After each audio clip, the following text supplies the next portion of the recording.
Tu cerebro al desnudo. Aprende a aprovechar tu cerebro al máximo. Con el neurocirujano Osman Salazar y el emprendedor Ignacio Verges. Puedes conocerles mejor en tucerebroaldesnudo.com.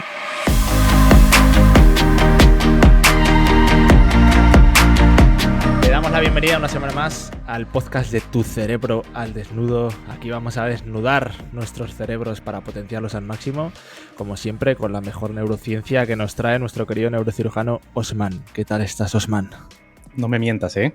No me mientas. No mientas tú, que eres el que traes el rigor neurocientífico y la gente deposita en ti su cerebro, ¿eh? O sea que cuidado.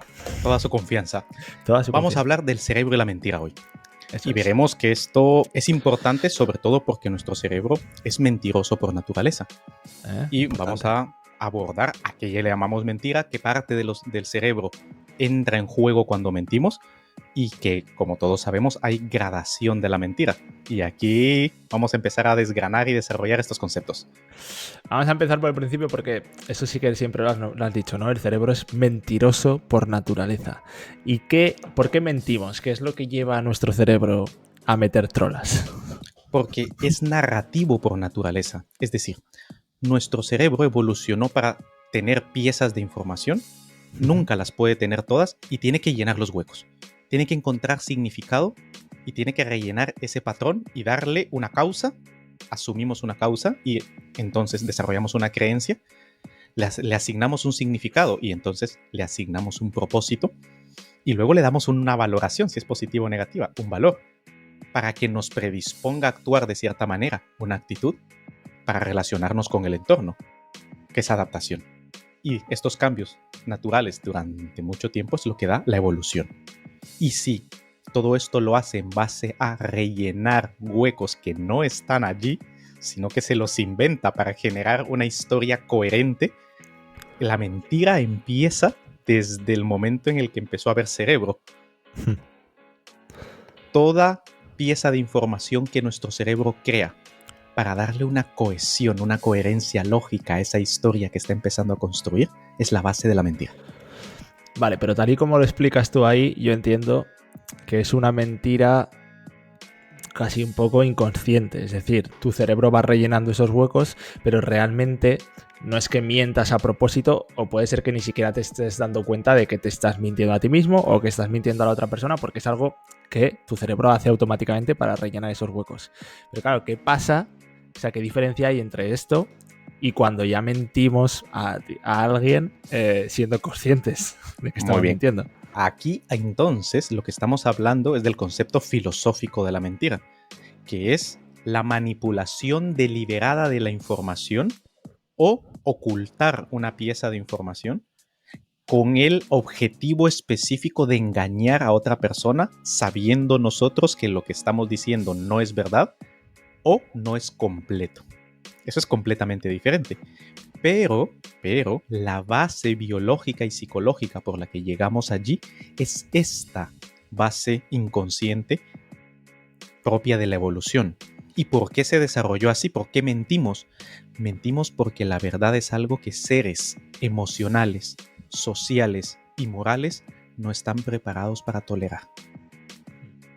Amigo. La cual es la gran mentira que tú y yo estamos viviendo ahora como si nunca fuéramos a morir. Sí. A lo mejor, y nosotros no sabemos si mañana estaremos aquí. No lo sabemos, pero lo vivimos como una gran mentira, intentando ocultar esa información como que si nunca llegara.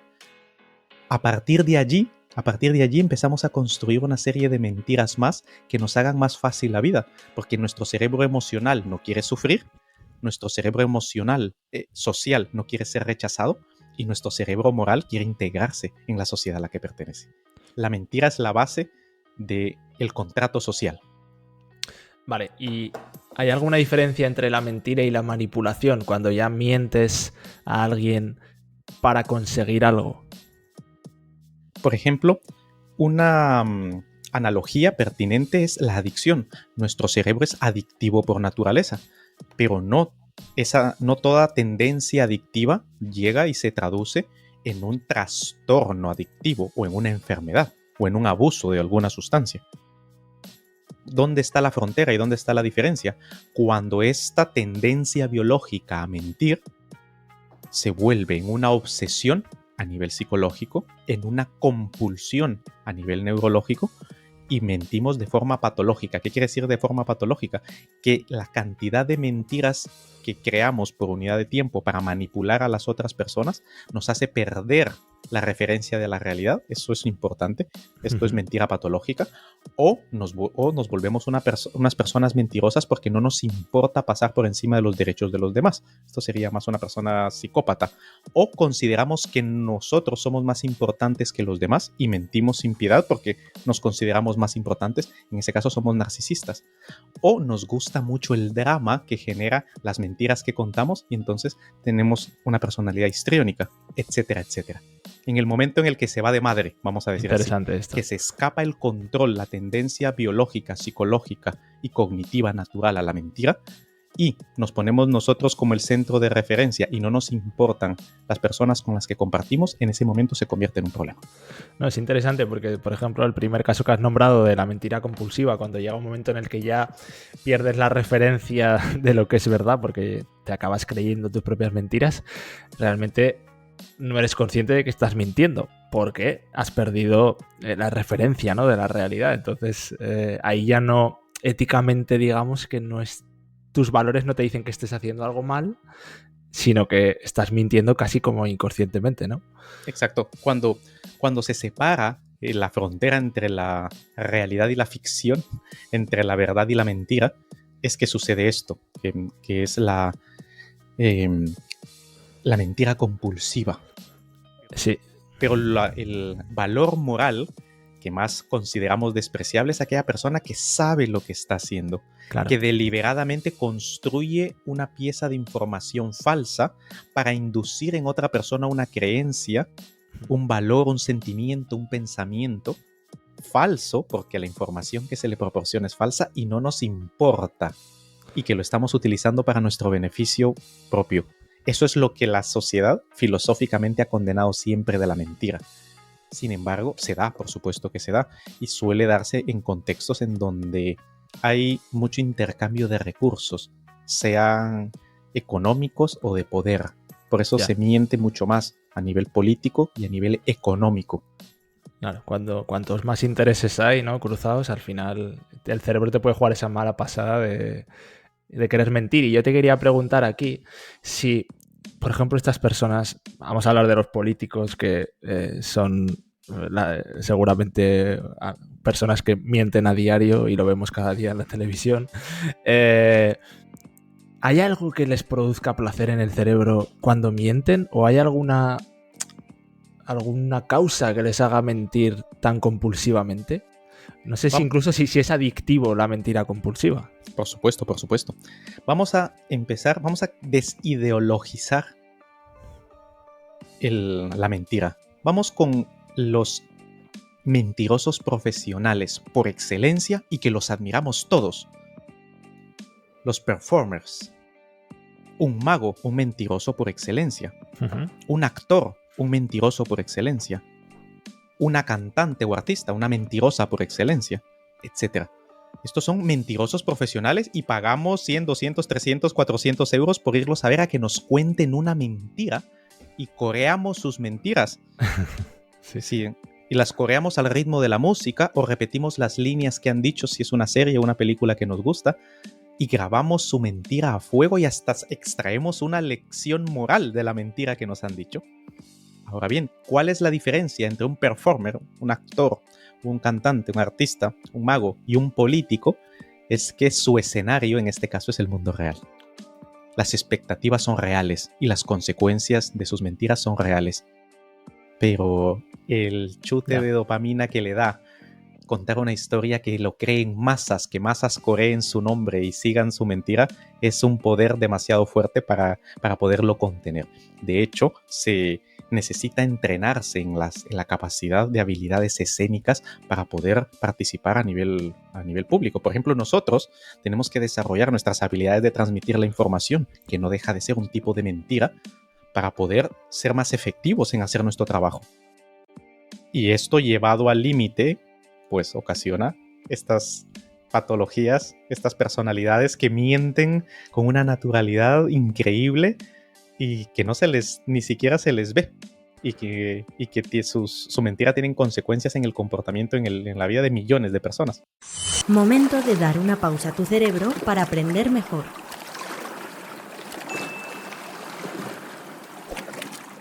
Claro, mentir tiene un arte, ¿no? Entiendo ahí. Luego veremos un poco eso, pero antes me gustaría preguntarte si una persona, obviamente no los performers, ¿no? Que sabemos que lo hacen al fin con un fin que todos conocemos y ya sabemos a lo que vamos allí y ya está, ¿no?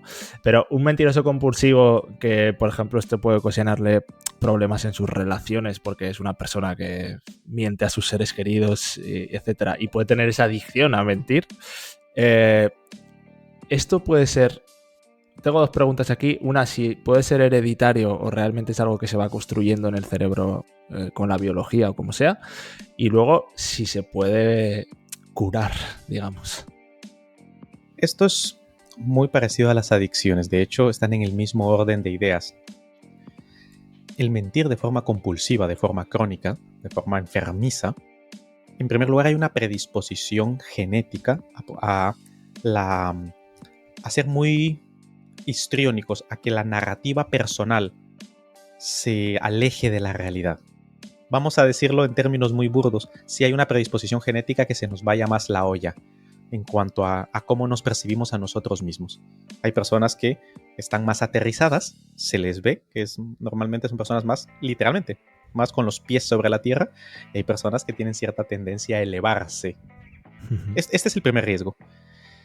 Lo segundo es que hay una predisposición biológica a que te guste el despegarte de la tierra, a que una mentira ves que produce en la otra persona una reacción, y si le dijeras la verdad no hubiese producido esa reacción placentera. Nuestro cerebro es social y entonces te genera un chute de dopamina y te gusta, y como es una conducta placentera la empiezas a repetir. Esa predisposición genética está.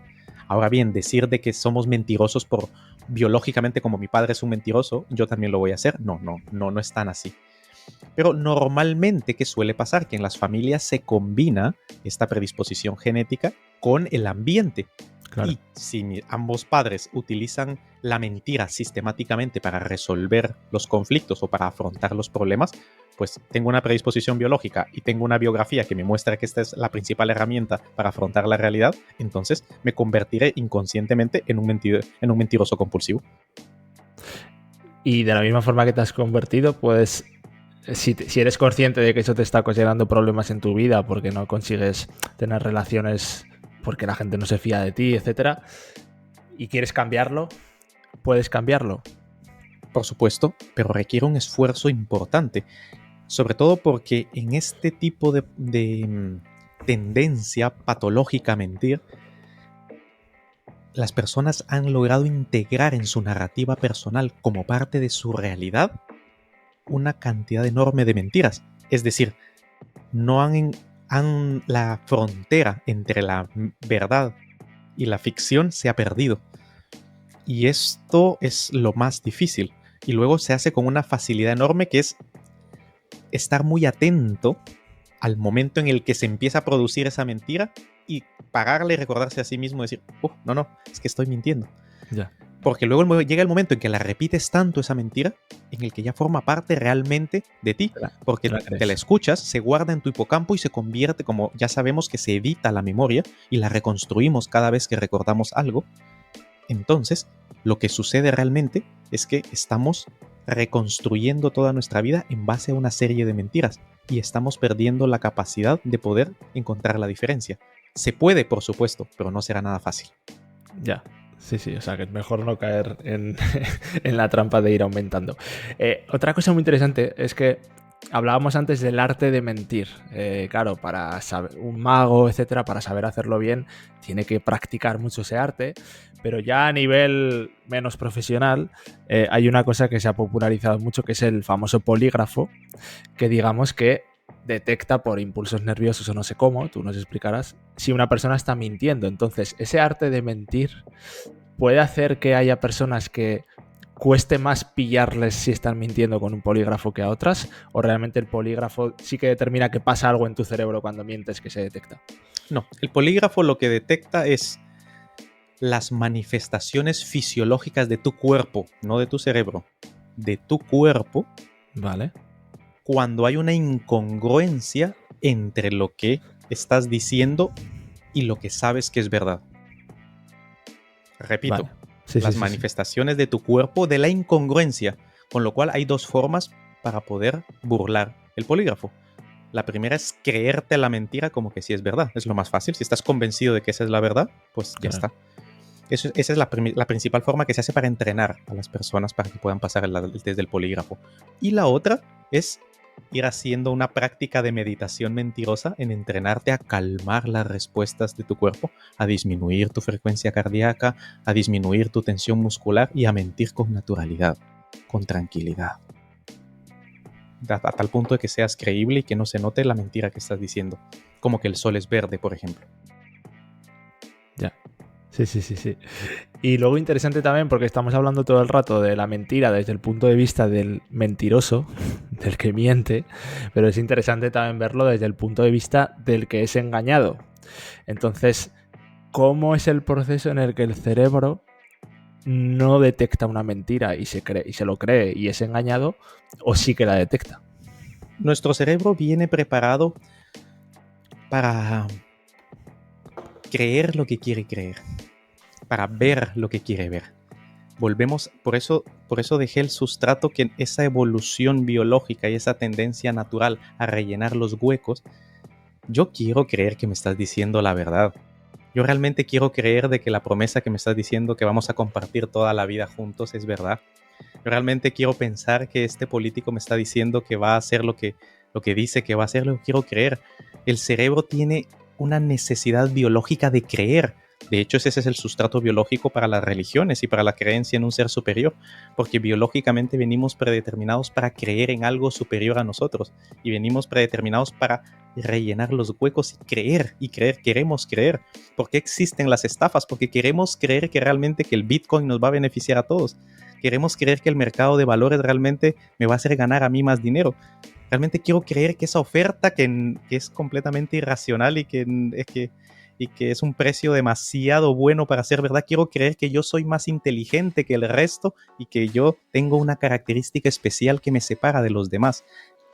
Los estafadores crónicos y los estafadores profesionales se valen del conocimiento de neurociencia y de psicología para poder cultivar, para poder seducir esa necesidad que tenemos de sentirnos especiales, y por eso nos estafan, y por eso creemos, y por eso caemos tan fácil en la mentira. Bueno, pues es complicado. O sea, si este podcast pensabas que te ayudara a detectar las mentiras, pues bueno, es complicado. Ya sabemos que el cerebro se quiere creer las mentiras, que rellena los huecos. No sé, haznos un resumen un poco, Osman, para quedarnos ahí con algo que nos pueda ayudar de todo esto. Lo primero es que filosóficamente la verdad, ¿qué es esto? Eso es un concepto filosófico que todavía no se ha logrado dilucidar. Ya. Vamos a definirlo como la realidad objetiva. Algo que, aún con las mejores herramientas disponibles que tenemos, que es la ciencia, nos acercamos lo más que podemos a la realidad sin llegarla a alcanzar. Entonces, filosóficamente la verdad es una utopía.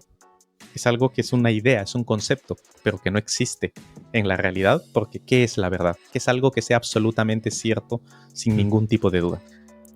A este respecto, construimos narrativas que se acerquen a ese concepto de verdad. Y lo hacemos llenando los huecos que quedan disponibles respecto a lo que la información que nos llega de nuestros sentidos.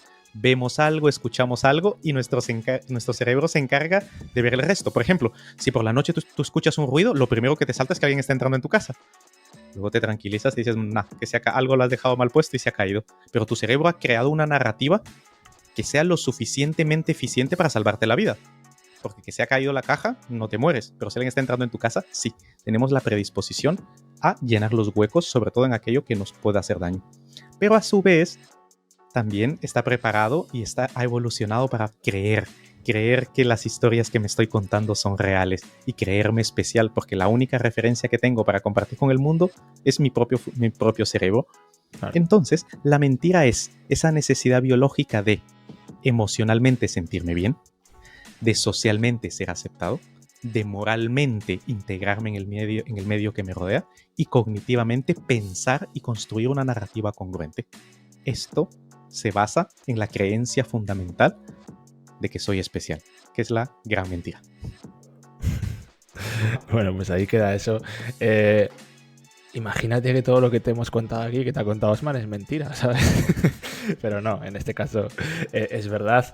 Esperamos que te haya sido útil. Tenemos unas cerebrinas, como ya sabes, que es una newsletter gratuita en el que te vamos contando pequeñas historietas, pequeñas historias de neurociencia que hacen que descubras un pequeño concepto cada día para que cojas el hábito de trabajar tu cerebro cada día. Son gratuitas, puedes suscribirte en tucerebrodesnudo.com, las pruebas, si no te gusta, en un clic te das de baja, no hay ningún compromiso, y ahí también tendrás la posibilidad de, como siempre te decimos, dar un siguiente paso y tener acceso a lo que vayamos sacando, cursos, consultorías, etc. Justo ahora, si te suscribes, al hilo de este podcast de las mentiras, tenemos una cerebrina de regalo que se titula El sobrino de Freud, maestro de la manipulación. Y ahí te vamos a hablar de mentir, de cómo esta persona, que fue uno de los grandes manipuladores del siglo XX, usó sus artes para manejar a la sociedad en base a beneficios que para él eran beneficios, pero para la sociedad no mucho. Y esto te puede ayudar a protegerse de los chupacerebros, que es algo que siempre hablamos aquí y que te puede venir muy bien y que los hay. Así que si quieres, suscríbete antes del miércoles que viene. Si no, esta ya no la recibirás nunca más en tucerebrodesnudo.com. Y nada, Osman, capítulo 49. Estamos ya llegando al final de año. Está siendo un placer de año y esperemos que la gente lo esté disfrutando. Muchas gracias por estar todos aquí. Y nos seguimos viendo, esto no para. Por supuesto, y gracias Ignacio, gracias a nuestros oyentes. Y lo que sí no es mentira, porque realmente lo pensamos y lo creemos así, es que agradecemos a todas las personas que nos siguen, que nos escuchan, que nos escriben, a los que han comprado nuestros productos, a los que participan en nuestros cursos. Y realmente estamos agradecidos por la oportunidad que nos han dado de entrar en sus casas, de formar parte de sus vidas y de poder difundir este concepto y esta idea que tenemos de que potenciando nuestro cerebro, realmente el mundo es un lugar mejor para todos. Así que controla tu cerebro, si no este te controla. ¿Te ha gustado este podcast? Compártelo, igual puedes ayudar a alguien. Y para dar el siguiente paso, suscríbete a nuestra lista de correo en tucerebroaldesnudo.com. Recuerda, si no controlas tu cerebro, este te controla a ti.